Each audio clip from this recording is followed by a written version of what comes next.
Hello everybody and welcome back to another Thursday Thought. Today I wanted to talk about being thankful for the things you have or had. And the reason I want to talk about this is because I've been thinking about it lately with Rio and actually some people in my life who are older who have come to this place where they realize there's things that they can't all do anymore.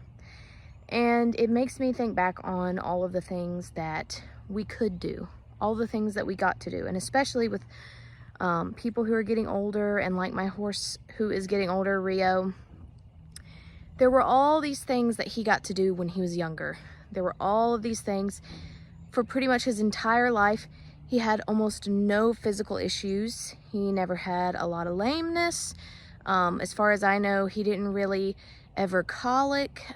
He has just constantly, through almost 25 years of life, been just vibrant and getting to do basically anything he wants. His feet have never been a problem. And you know, now he's getting older and he's starting to get to this place where he can't do as much. And it's kind of sad because it's like, okay, now you're thinking, I can't do this, I can't do that, and I won't ever be able to do certain things again.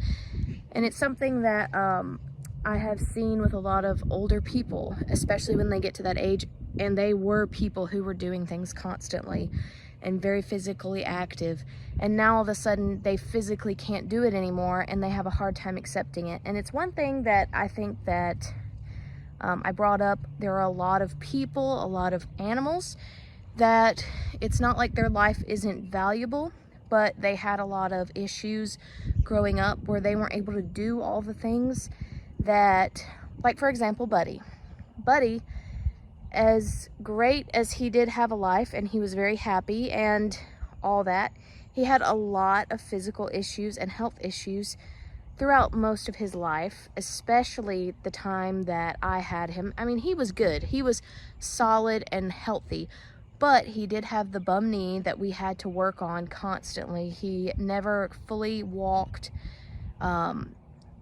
the correct way because he developed arthritis in that knee, and it all had to do with things that happened when he was younger.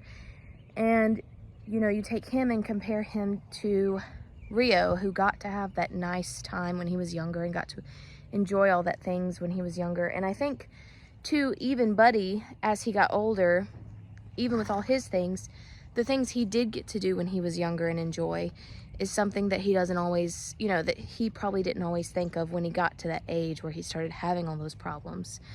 But I think that, you know, when we get to these places in our lives where we're having hard times and we're dealing with things that are tough, and all of a sudden we're like, isn't like the normal supposed to be everybody's doing well, everybody has good health, and we're where we're supposed to be? And that's just not true 100% of the time.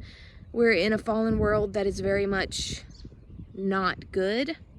Not that it's not good. There's plenty of good things because, you know, the Lord intervenes and he gives us all these good things. He created this world for us to enjoy, but because of all that we have done and the sin in this world has tainted it, we deal with problems, and we will always deal with problems. We are never going to have a perfect life, and to accept that and to understand that we're going to have those things in our life and it is normal, it just helps you accept where you are in your circumstances. Anyway, I say all that to say, you do what you can, but you can't always do everything. And just be happy with the things that you have gotten to do. And it's something I think we forget. Sometimes we get wrapped up in what's going on in the current moment and we forget all the good stuff we got to do. Anyways, I hope this was a bit of an encouraging thing, and I will see you in the next one. Bye.